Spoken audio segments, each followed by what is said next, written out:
Okay. Hi, and welcome to Freedom is Everybody's Job. I'm your host, Mindy East, and I'm joined today by our regular Gigi Sabbat. And we're so honored to have such an incredible person with us today, author, speaker, lecturer, and filmmaker, Trevor Loudon. Trevor, thank you for being with us and welcome. Oh, look, always a pleasure, Mindy, and great to see you too, Gigi. Welcome. We're so honored to have you, and I want to give you as much time as you'd like. We're going to start off. There's so many things that are going on the world stage right now. We want to get around to your project that you're working on, but tell us a little bit about your involvement and just give us an overview of your bio. Okay, well, I have a southern accent, as you may hear. So I'm actually from New Zealand, right in the South Pacific. And New Zealand is very socialist, even though most New Zealanders don't know that. And I worked out very early on that with the advance of communism and socialism around the world, that America was what was holding it all together. You know, we were saved during World War II. You know, my dad and my mum, their lives were saved by the Americans who stopped the Japanese invasions at Guadalcanal and the Coral Sea and Midway. I wouldn't be here without that. Wow. So we understood pretty early on that if America goes down, we're all going to go down. And as I knew a lot about communism from New Zealand and how they'd manipulated our politics, I began to study American politics. I was the first to identify Obama's communist background, you know, his Hawaiian mentor, Frank Marshall Davis, the Communist Party member. I exposed Van Jones, the communist green job czar, who Glenn Beck got kicked out of the White House. So my thing is this, you know, most of what we see coming out of the Democratic Party in this country, or the Canadian Liberal Party, or the British Labour Party, actually comes from Moscow and Beijing. You know, the policies, the enemy will invent a policy, they'll give it to American communists or Canadian communists, they will bring it back here, they will make it Labour Union policy, and the unions make it Democrat policy, or Canadian Liberal Party policy. So that's where Obamacare comes from. That's where nuclear deals with Iran come from. That's where open borders come from. The radical LGBTQ agenda, the pipeline shutdowns. It's all foreign manipulation of our politics. And my argument is we're in a revolution right now. And if we don't push it back, we'll be just as bad as Cuba in not too long a future. And that is that is not a very bright future. Cuba. No, it's not. It's not a happy future at all, you know. No, but Americans live in the freest, richest country the world has ever known, and they have a lot of trouble getting their heads around the fact that that could all end. I wonder why that is. You know, I've got children that are in I guess they would be the Gen Y. They're all in their 30s. My children are all conservatives, so they vote red. But I think that there's some ideological falsehood that they're being taught, obviously, in college, that socialism is actually the way to go. What are your thoughts on that? Well, look, in our 2016 movie we did, it's called Enemies Within. It was about the Marxist and Islamist infiltration of the government. And part of that, we did a whole bunch of interviews at the People's Summit in Chicago. There was 3,000 communists all gathered in under one roof. And I talked to a man called Carl Davidson there. I'd known of him for a long time, and I just walked up to him and interviewed him. I'm not quite sure he knew who I was. But anyway, he said, I said, Carl, you were there in 1968. You were part of the anti-Vietnam War marches. He was a big man in SDS and the pro-Chinese Communist Party, all this. He was a big leftist. And I said, look, you know, this 1968, there was revolution everywhere. You know, can you ever see that happening again in America? This was 2016. And he said, yep, and it's just around the corner, and it's going to be bigger and better than last time. And I said, why is that, Carl? He said, well, back in 68, it was just us crazy radicals. America was patriotic. It was conservative. It was just a few radicals creating problems. We've had 40 years in the universities to teach the kids about Marxism. The next one's going to be bigger and better. And the start of that was what we saw with Black Lives Matter in 2020. That was the start of what he was talking about, but it isn't the finish of it. Gigi, what did you think about when Black Lives Matter came out? Absolutely. Great question. I believe that we have to go back to the root cause of the movement and see why did it initially begin and what is it all about, and not listen to hearsay. And you know, those women were Patrisse Cullors and the others were very vocal and very open about admitting that they were trained Marxists. And that didn't seem to deter them or anyone that was following that movement. You had Republicans taking a knee to these people. But Patrisse Cullors, Opal Tometi, Alicia Garza are all connected to a pro-Chinese Communist Party called Liberation Road. Black Lives Matter was effectively run out of the Chinese consulate in San Francisco. They ran a group in San Francisco called the Chinese Progressive Association. They started Asians for Black Lives, which wrote the Black Lives Matter manual and funded a lot of the early Black Lives Matter activities. You know, when Ferguson, Missouri was burnt to the ground in 2014, that was all done by a group called the Organization of Black Struggle, which is a front for Liberation Road. People came directly from China. American communists came directly from China straight to Ferguson, Missouri to join in with the rioting. These are Chinese-backed operations we're talking about here. Wow, that's crazy. Did you both notice that at the G20 summit that Biden was wearing a traditional Chinese suit? Did you notice that? Well, that was showing respect to his masters, wasn't it? Showing respect to the boss. That's what I think. Let's move on and find out a little bit more about, you mentioned your movie, which I saw the other night, and how you explained in detail how the top people in our government today probably would not be able to pass a security test. Can you elaborate on that a little bit for us?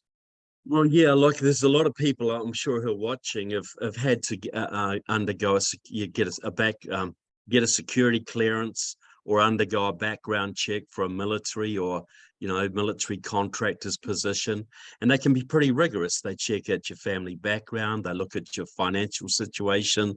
They look at overseas travel, criminal convictions, because they want to know they can trust you and you haven't been co-opted or blackmailed or paid off by some foreign actor.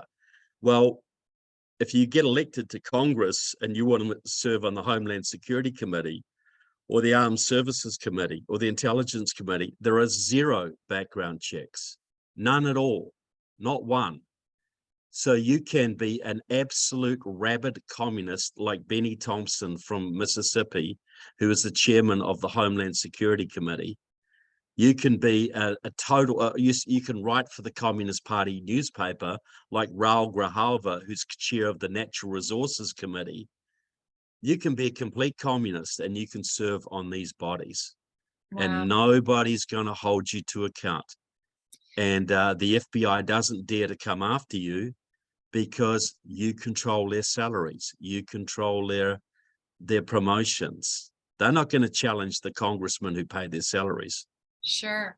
Well, you know, this movement, our movement, Freedom is Everybody's Job, started from the framework that our founding fathers put in place with all of our historical national documents that are respected and revered, but so many people don't even know them. And Trevor, since you grew up in New Zealand, I can only speak for my own education, and Gigi's heard me say this, but as Americans, we are woefully ignorant in our government system and how everything works. And we have been given such a limited amount of education. And I think that's been intentional, just to keep us, Absolutely. keep us, down here so that we go along and we're just part of the masses. But, the thing is about if we realize all of our problems, everything that we're facing today, every issue, the answer is found in 1776. And Yeah. you just mentioned, if they had been paying attention to our Constitution, obviously those people would not be holding any offices or be on any committees. Well, they take an oath to defend the Constitution Right. against all enemies, foreign and domestic, but they are domestic enemies. I Mhm. say there's at least 100 members of your Congress, including Sharice Davids from your state, who's got deep ties to the Communist Party. There's at least 100 members of Congress who couldn't pass a background check to drive a school bus at any county in the United States. But they're running they were until the last election, they were running every major committee in Congress, and they're still running every major committee in the US Senate right now. Wow. Same goes for most of Biden's cabinet. We're Mhm. in a revolution. The 60s generation, those hippies that marched for the Viet Cong and then supported Fidel Castro and the Nicaraguan Sandinistas, they now run the Democratic Party. They Wow. run Hollywood. They run the news media. They run most of the universities, most of the Bible colleges. They're Wow. run by Marxists now. And you're right about the dumbing down of education. Since 1972, I think it was. No, 79, I think, when Carter set up the Department of Education, you've had complete centralized control of all education in the United States. And the left and the teachers' unions have worked together to dumb down the curriculum to the maximum. So young kids come out of school, they don't know anything about the founding fathers other than they were slave owners and horrible people. They don't know anything about America saving the world multiple times. They don't know any of the great history of the revolution or the taming of the West or the greatness of America. All they think is America got rich by ripping off the third world. America's not worth defending. It's the worst country in the world, and we're embarrassed to be Americans. That's the attitude of millions of young kids. And the only way they can get rid of that embarrassment is to march with Black Lives Matter or vote for the Democrats. That's basically what they're told. So, yeah, we're losing. If we don't fix education, we're going to lose everything. And if I was king for a day, the first thing I'd do, abolish the Department of Education. Just bring all education back to state level so you can educate your children in Kansas values, not Washington, D.C. socialist values. That would be the biggest thing we could do for our kids. I believe that. And, I'm a mother of 3 and a grandmother of 8. And my goal is to raise all those little babies with the love and appreciation for not only our country, but for our flag. Because, I heard the mutterings about, the flag was offending people. And that's just, I'm sorry, that's not an option in this country. You stand for the flag. I want to shift a little bit. Gigi has written a book called God First. So we're big proponents on God, on faith, family, and freedom. And Gigi, I know you've got some good questions. Let's talk about, what's happening in the church today. Absolutely. In the church, we need to have education. Like Trevor was saying, education is key. And so we have to circle back to our churches. We have to circle back to our education system. Those things are crucial and they're so important. Yep. Well, look, so this is my argument with the Republican Party. That all they want to do is talk about financial issues. We got to balance the budget. We got to be more responsible. But what really motivates people? It's God, it's country, it's kids. That's what stirs people up. That's what stirs people's hearts. Right now, people are looking at the economy and they're really worried, but they're more worried that their grandson's going to turn up to Thanksgiving wearing a dress. that there are no borders, that their faith is being destroyed. We just had the Senate passed a bill yesterday basically saying that any church that does not accept gay marriage loses its tax-free status. People Wow. realize this. The Mormon church backed this. The conservative Mormon church backed this. Wow. This is what's happening. That is going to destroy every conservative church in the country, because they're going to have to choose. Well, it's not going to destroy them. It's going to make life very difficult, because they're going to have to either start paying full taxation, which may not be a bad thing, or they're going to have to give up their beliefs. You have a gay couple come to your little church out in Kansas, and you've got a very conservative pastor, and they say, look, we love your church, we'd like to get married here. And you're saying, look, no, we can't do that. It's against our views. Well, okay, first thing, you lose your tax-free status, then you get hit with a $5 million civil rights lawsuit from the Department of Justice. What do you do then? That's what's coming.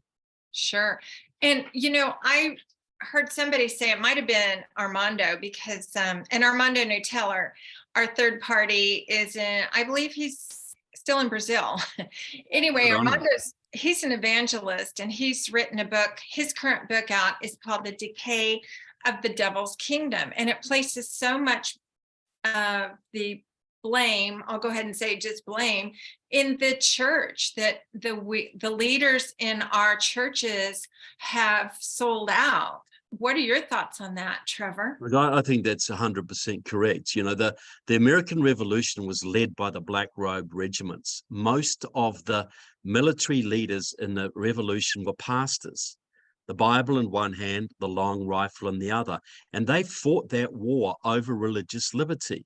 That was the real reason, because they had fled Europe to escape the state churches of Europe. Right. And they saw King George was on the way to establishing a state church in America, and they weren't going to have it. Well, since the 1950s, the pastors have pretty much bowed out of any leadership role in society. We're given three institutions to govern us. We're given the church, we're given the family, and we're given civil government. And when the church is leading morally, when people look to the church for leadership, when the church is bold and courageous and stands up, the families tend to do all right. And the civil government stays within its boundaries. But when the church bows out, the families fall into total chaos, and the civil government steps in to take over everything. Is that where we are today? We're close, aren't we? We're pretty darn close. It is because of the lack of leadership of the churches. The former senator from Texas, Lyndon Baines Johnson, before he became president, he passed the Johnson Amendment back in 1956, an amendment to the tax code. It told every pastor you could not endorse candidates from the pulpit or you'd lose your tax-free status. But a lot of the cowardly pastors interpreted that to mean you can't talk about anything remotely political. Abortion, you can't talk about that. Taxes, you can't talk about that. War, education policy, you can't talk about that. And a lot of pastors were very happy to be able to avoid those controversial topics. But so that happened. Then a few years after that, they took prayer out of schools. Then a few years after that, they passed Roe v. Wade, legalizing abortion. Do you think they could have taken prayer out of schools and passed Roe v. Wade if they hadn't bought the churches off first? And that was the plan. Get those pesky Christians out of politics. They're annoying. So I'm a baby boomer, and I've told this to, I pontificate on this point every chance I get. But Trevor, I don't know when you were born, but you were probably raised by someone. 58. Okay, so I'm just right behind you. I'm 59. It's 19, not 18. Yeah. But, our parents and grandparents taught us that it's impolite to talk about sex, politics, religion, or money. But yet, if you look at the headlines today, what's in the headlines? It's sex, politics, religion, and money. It's gender. It's money laundering. It's child trafficking. It's political opposition for what we believe to be the truth in Christianity, you can't say that. You can't talk about God. So I think it's, this has been building up for a long time. Well, look, this is the mainstream churches in this country that communists started to penetrate them in the 1920s. But so this has been building a very long time. The goal was to either take Christians right out of politics or to bring them to the left so that they would support left-wing politics. And most of the big churches, the Episcopalians, the Methodists, Lutherans, are very much to the left these days, very much. What has happened in recent times is now even the evangelicals and the Baptists have been penetrated. But look, they say don't talk about religion or politics. What else is worth talking about? Right. Religion is where you go when you die. Politics is how you keep yourself free to basically how you keep yourself free when you're here, so you can spread the gospel, you can do what's right, you can be a good citizen. We should be talking about, a lot of Christians say we shouldn't be involved in politics. I say, well, okay, do you have civic responsibilities? Put it that way. Are you responsible for your church? Of course. Are you responsible for your family? Of course. Are you responsible for your community? Of course. But you're not responsible for your country. You're not responsible for your government, which controls your family and your community and your church. Christians should be involved in every level of civic responsibility. How can you love thy neighbor as yourself if you don't care about the governance of your nation, that your nation stays free? It's not an option for a lot of Christians say, well, some of us maybe get involved in politics, maybe. No, every Christian should be involved in the governance of their nation. Every Christian. That's a Christian responsibility. Representative government comes out of Mosaic law. When Moses was leading the people through the desert and he's getting complaints and people coming to him all the time, do this, do that. What about this? What about this? Hundreds of people. He said, go amongst yourselves and choose representatives. Then come to me with 10 people, not 100. That was the birth of representative government. Your founding fathers adopted that idea and they took it further. They said, this will be the first country in the world where man's rights come from God, not from the government. And we will develop a constitution to protect those rights. And we will elect our representatives, through the ballot box. They designed it on biblical principles. And that gave us freedom to build churches and businesses and schools and hospitals and make the great country we have. This country is founded on biblical principles, and every Christian should have a responsibility to save this country and pass it on to the next generation, should they not? Amen. That's why we say freedom is everybody's job. Because absolutely. So many not people. Everybody's job. Yeah. So many people are just saying, oh, well, I'm not into politics, or I don't get caught up in the trending topics. But Gigi, let's talk about your book a little bit as far as, you're saying we all are missing the point if we don't put God first. That's right. God needs to be first in all areas of our lives, and he needs to be put back in his proper place, which is first in our society. And as Trevor was saying, he needs to be put in our education system as well. Why remove prayer? Why was prayer removed in our education system? We need to circle back to that. And we need to put it back in our school system. And exactly, look, if you start the day with a prayer, you're starting to think about eternity. You're starting to think about bigger things and more of a purpose in your life. And that's, young people probably say it and they won't even really, it doesn't really sink in for a lot of them. But after a while, they will look back on those prayers and they'll look back and it just makes you think about bigger things. It makes, and that's what people should be doing. Prayer was taken out of the schools for the same reason that civics and history was taken out of schools. It destroys our roots. And if we have no roots, if we have no faith, we are just leaves in the wind. We can be just tossed around by anybody. And the other thing I'll say is, with Christians standing up, confronting reality and looking at where we are in the world and looking at the dangers to freedom, that takes some courage.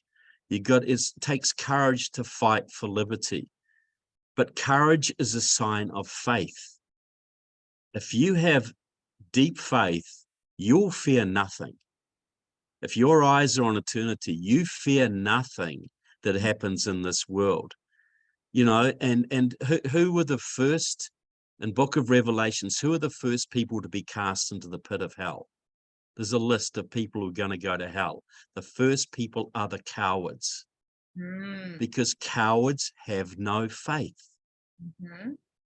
If you have faith, you can be as brave and bold as a lion.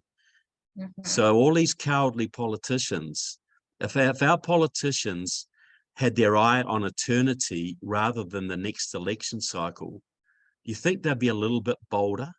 Do you think they'd be a little bit more honest? Truthful, yes, absolutely. And that's the whole level. If we're not willing to stand up and defend our own children, someone who will not defend his own children, own family, is worse than an infidel. They are unfaithful. They have no faith. They don't have the courage to stand up for their own family. This all goes together.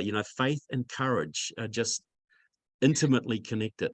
Well, like I said earlier, faith, family, and freedom. That's at the top of this platform as far as what we're trying to promote and open people's eyes to see. I think if you don't have faith, you can't have freedom. No. That's right. Because without faith, you won't have the courage to defend your family or to defend your country. You've got to have that faith, don't you? That's right. And oftentimes folks talk about having fear. And I always say faith over fear. So excellent point. Faith over fear. Yeah, that's exactly it. Well, if you have a deep faith, you're not going to be you're not going to be scared very much. It's interesting. Faith and fear are almost just the polar opposites. One is believing that something bad's going to happen. Another one is believing that something good, like Hebrews 11:1, what you hope for is going to happen. And you're trusting God, you're trusting righteousness, you're trusting that things, if you do what is right and if you're brave, things will turn out well. David had to have a lot of faith when he took on Goliath. Gideon's army had to have a lot of faith when they took on the hordes. And your founding fathers had to have a lot of faith when they took on the world's greatest military machine. And we got to have a lot of faith now in America and God and what is right. And they ran, David ran to Goliath, people ran into battle. They were ready. They were more than courageous. They were bold. And I wanted to talk about, we're pretty well past COVID, but I was so disappointed when the churches succumbed to the common, logic of shutting down, but yet everything else was allowed to remain open. Yeah, the supermarkets and the strip clubs and everything, they were all fine. That's peaceful protest was okay. But that was a really good indication of where the churches are today, isn't it? Right, because there were a few noble exceptions, but they were exceptions. Right. And do you think the churches of the founding fathers, the revolutionary churches, do you think they would have all closed down because of a little pandemic? No, they met in cellars so that the marching army from King George wouldn't find them. So they would do anything to have the privilege of worshiping. And here we all just got, set aside. And I believe the churches received money from the government in order to do that. Yeah, well, look, the faith-based initiatives are another thing. They started under Obama, And they started under George Bush too, were expanded under Obama. And they basically made the churches civil service agencies for the government, social service agencies. And any church that's taken money from the government is compromised. That's the reality. You know, the condition for taking this money is you're not allowed to proselytize. Right. You can provide meals for people and services for people, but you can't preach the gospel to them. So what church would take money on the condition you can't preach the gospel to those who you're ministering to? That shows you that the money was more important than the message. Right. Right. And you know, and that happened again through COVID. A lot of churches were getting money to basically tell their people to get vaccinated. Talk about a Judas goat. Talk about, you know, leading people to destruction. And that shows because the Marxists have so infiltrated the churches and so dumbed down the churches and so weakened the churches that many churches today are just social clubs, or they're left-wing pressure groups. They're not real Bible-believing churches. You know, millions of people go to church every Sunday, but they're not actually going to church. No. They're going to something they think is a church because they don't know any better. And they can check it off and feel better about themselves. Yeah, I'm all right. I can sin all week as long as I go to church on Sunday, as long as I put some money in the collection plate and, you know, buy some coffee at the coffee shop and, you know, praise Jesus for an hour. I'm okay. I'm good for the week. I can just go and do whatever I was doing before. So that kind of leads us into our question about your next project, The Enemies Within the Church. What was it? Did you have a pivotal moment that made you think, I need to write this, or I need to tell this story? Well, it's actually out there now. Enemies Within the Church is out there. It's been out there for a few months. We're working on part 2 now. Look, the catalyst was this. We did a movie in 2016, Enemies Within the Government, about the Marxists in the government and whatever. Now, Judd Saul, my director, he went to a little independent Baptist church in Northeast Iowa. And it was very conservative, very good church. But then they got a new pastor who was woke. And woke means Marxist. Wokeism is Marxism. And he complained to the elders about some of the things this guy was trying to teach. And the elders just weren't interested, didn't matter. And then Black Lives Matter came through town and they were creating a bit of chaos. And the pastor got everybody to go buy a whole bunch of pizzas to deliver to the Black Lives Matter rioters. And that was it for Judd. He said, no, I'm not going to. He rang me up, he phoned me up and said, Trevor, we need to do a movie on the enemies in the church, the Marxists in the churches, the social justice warriors, those who go on about all the time about global warming, but never about sub-global warming. You know, and that was the catalyst. That was the spark that led us to start making that movie. And it took us 3 years. We got a whole bunch of whistleblowers, people from Bible colleges who were being heavily indoctrinated and persecuted if they didn't toe the line. People have got to realize the Bible colleges and the seminaries today are just as bad as the secular universities. They are just as Marxist. They are just as woke and not just not very Christian, in many cases actively anti-Christian. A lot of people go to these colleges and they lose their faith after a couple of years. So do a lot of diligence. If you're going to send your child to Bible college or something like that, you check it out. You check out their website. You ask some questions, because if they're gay friendly, if they're all about white privilege and critical race theory and social justice, you're sending your kid not to a Christian, but to a communist institution. Wow.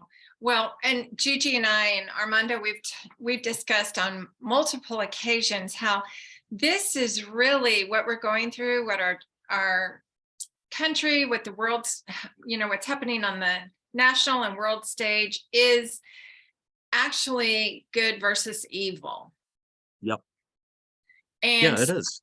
Yeah. And some of us can see it for what it is, and others feel like it's all about right or wrong, or giving up your rights or surrendering your freedom.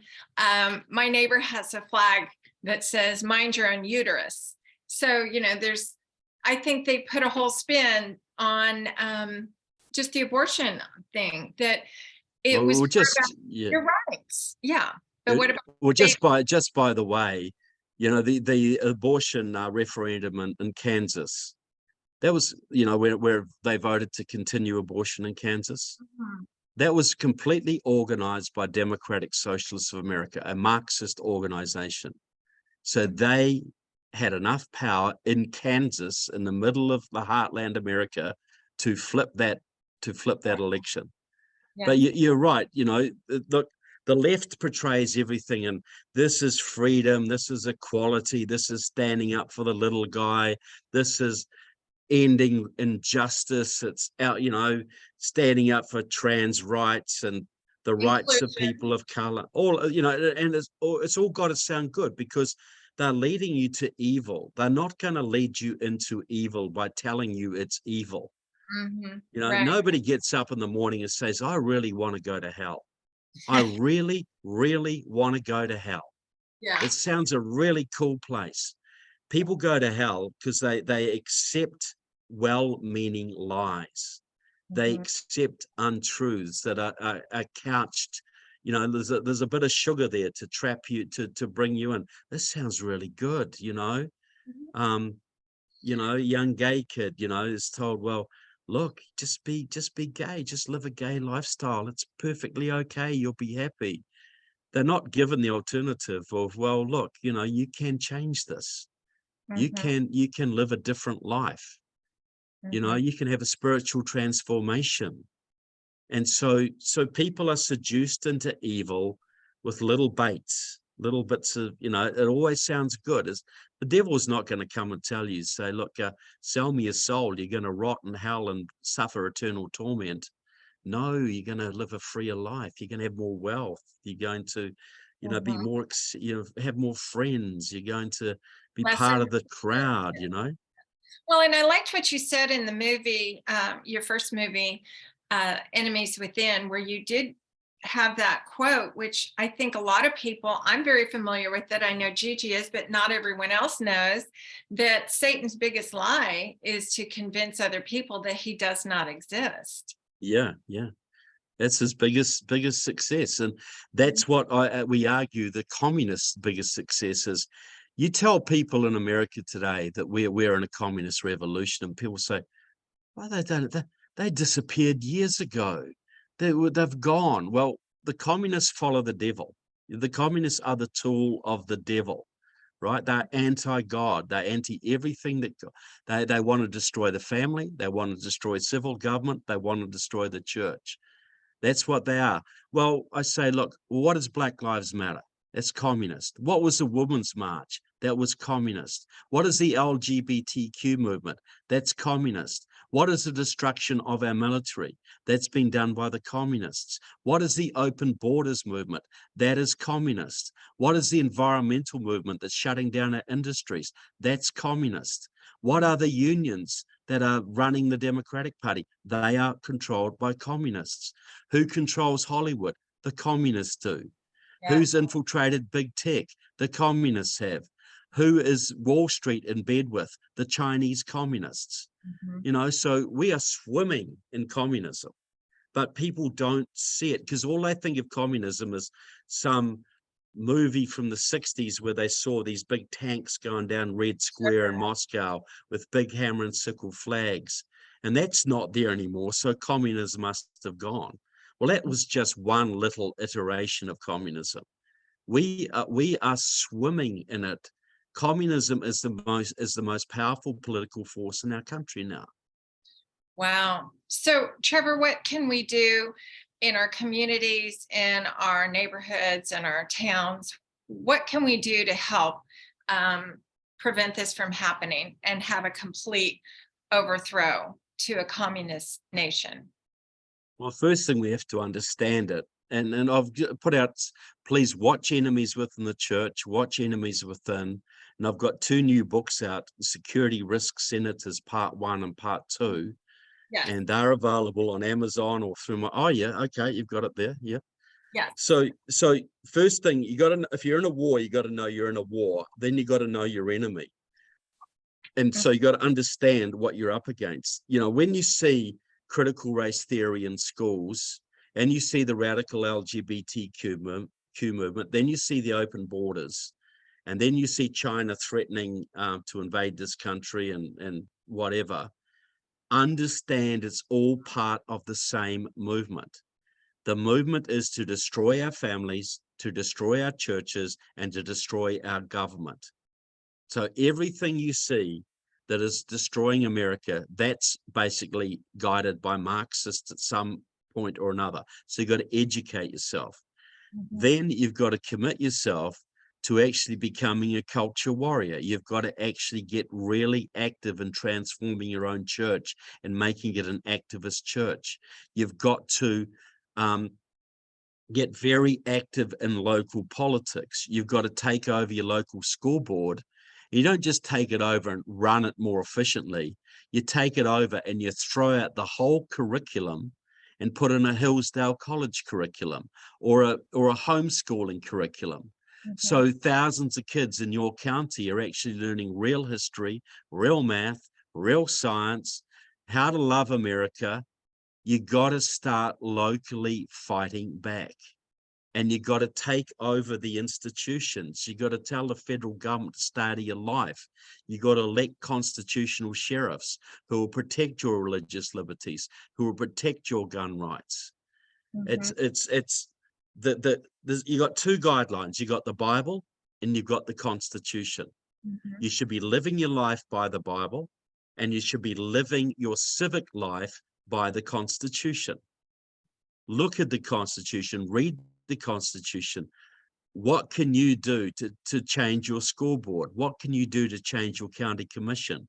What can you do to get rid of the weak, wimpy congressman that you currently have and getting a firebrand like Marjorie Taylor Greene or Lauren Boebert in their place?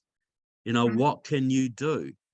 And don't tell me this is a dirty business. You shouldn't be involved in politics. The only reason politics is dirty is because good people aren't in it. You've left it to the bad people. It's your civic duty to make sure your leaders actually represent and protect your communities. So the key thing is to get active. And if you're too scared to get active, study your Bible and study your Constitution and get a picture out of your kids and your grandchildren, and you look at it and say, what am I going to do today, every day, so that you will live free, so that you can share this great country that we came up into? You know, we have our freedom because your fathers and uncles and grandfathers right back put on uniforms and left their farms straight out of high school and charged Nazi machine guns on the beaches of Normandy. You know, who left their little farm in Pennsylvania and marched against the British, armed with a squirrel rifle up against cannons. You know, we have our freedom because people have sacrificed, men have sacrificed, and women have supported them. And that's been right through our history. Well, do we not owe it to those who gave us our liberty to honor their sacrifice by preserving what they gave us? Do we not owe it? Do we not owe it to our children to pass on to them not just the great country that we inherited, but one even greater? Do we not owe it? And oh man, that was a wonderful speech. You should have stood up, and we could be applauding you. You know, during the midterms, they kept saying, save democracy. Democracy is on the ballot. Well, there's a confusion about whether we live in a democracy or we live in a constitutional republic. And what we were given was a constitutional republic. And that's, you're so right. That's what men fought and died for. And what we need to live for maintaining. And you mentioned Normandy, and in 2024, that is the 80th anniversary to commemorate D-Day. And just a little side note, but I'm I'm going to Paris on a riverboat cruise down the Seine River to the beaches of Oh, Normandy. I am so really? excited. Yes, everybody can go. So yeah, I'm hosting it with another friend. And yes, Yeah, so wow, that's great. yes, and I've talked to Gigi about it, but it is just, I'm so honored to I be, hope you can take some of your grandchildren with you. well, I might. I mean, they're like from 1 to 14. Okay. But I've got a whole bunch of little people, but yes, it's just, I think you're right. We have to carry on and tell our families what's going on. And, I know my family's been Republican forever. My parents went to Barry Goldwater's. Yeah, okay. They went Your mum was a Goldwater girl, was she? and I still have her little elephant pin with the big bold black glasses on it. And so, but my great grandmother was a Democrat, but this party now is not your parents or your grandparents' Democratic Party. And I Yeah. think some people are just unwilling to face the truth about what is actually happening, and they just get dragged along with the group, with the mass. Well, that's exactly right. Daddy was a Democrat, granddaddy was a Democrat, and I'll be a Democrat till the day I die. Well, look, if Harry Truman was the president right now, I wouldn't be worried.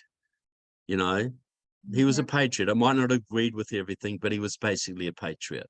But the Democratic Party has been hijacked by that 1960s generation, the radicals who supported the Viet Cong while American troops were fighting the Viet Cong. The Hanoi Jane Fondas of the world, they now run the Democratic Party. And people, not enough Democrats have woken up to it. And see, the Republicans are at fault too, because they won't touch social issues. What motivates people? It's what do you get more excited about? About balancing or cutting the sales tax by 2% or stopping abortion? You get more worried about cutting a regulation or sealing the borders, getting the perverts out of your schools. It's the social issues, education, God, faith, borders, country, that really fire people up and move their souls. And the Democratic Party's got a message of poverty, dependency, and abortion, but they sell it as standing up for the little guy, about being fair and equity and justice. And the Republican Party has a message of the Constitution and progress and God and patriotism.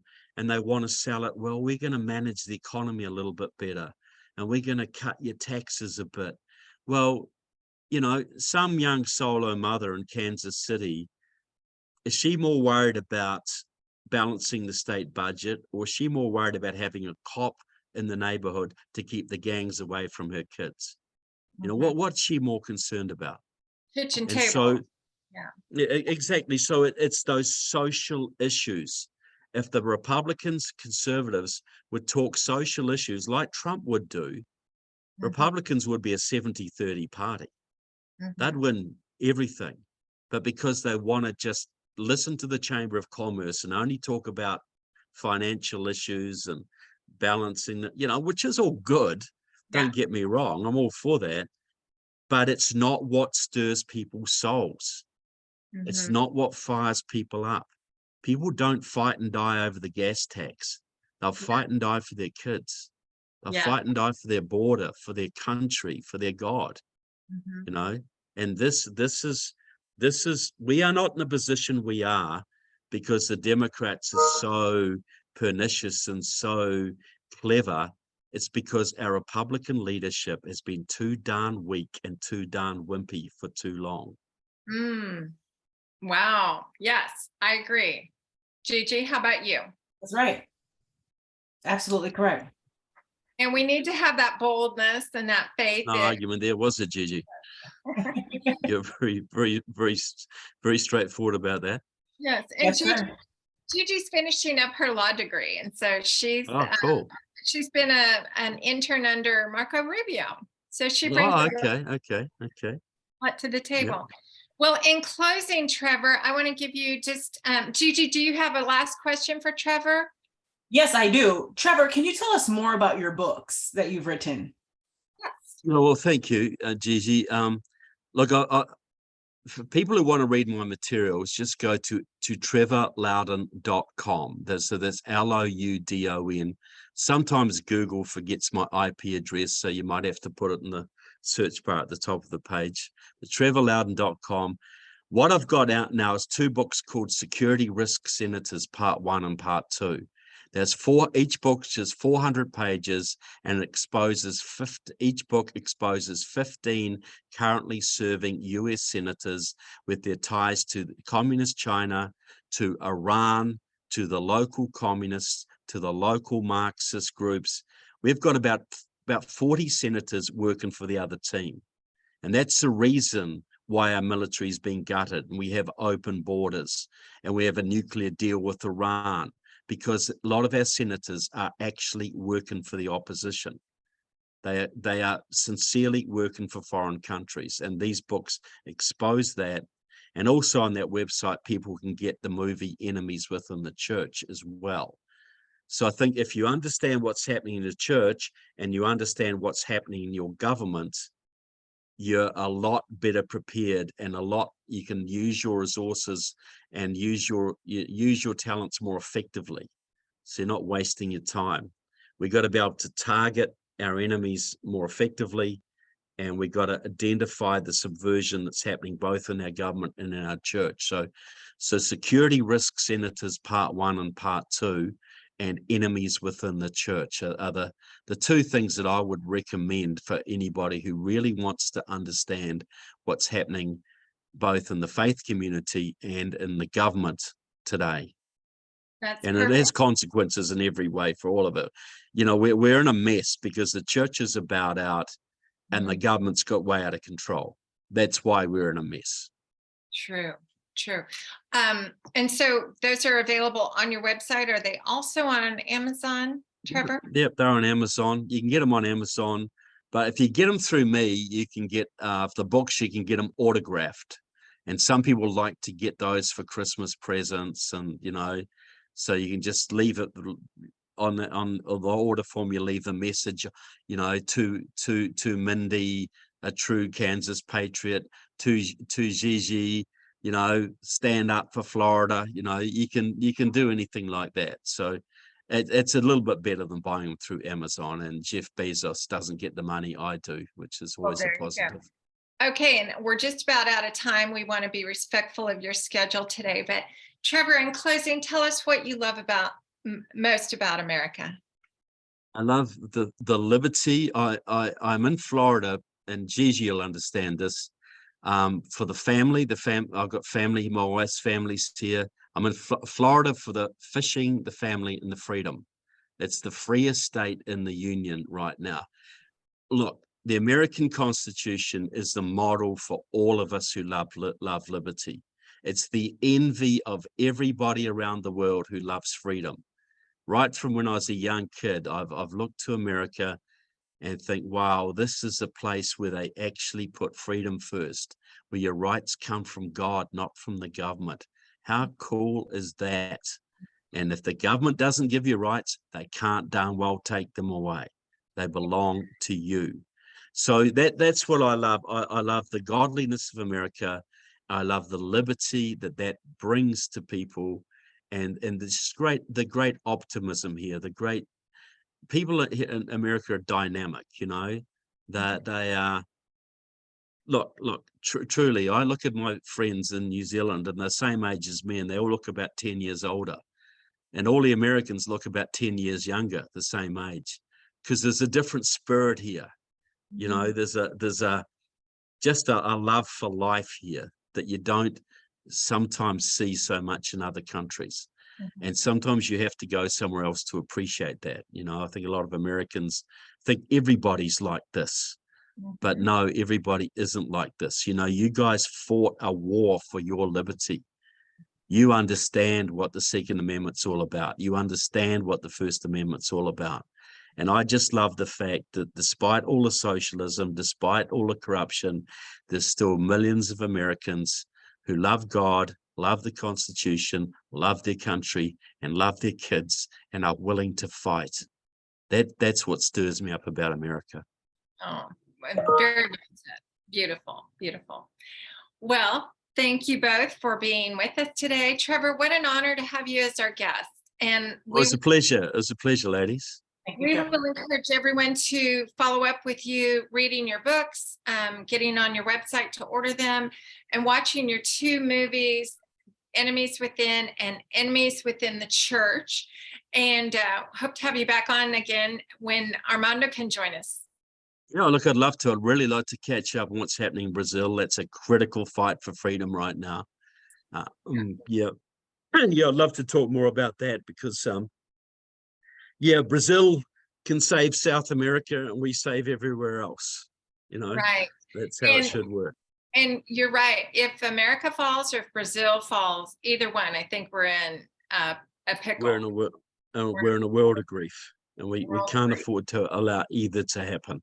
I agree. And God bless the brave people of Brazil. They're making a very strong stand right now, and a lot of Americans are doing the same. Yeah,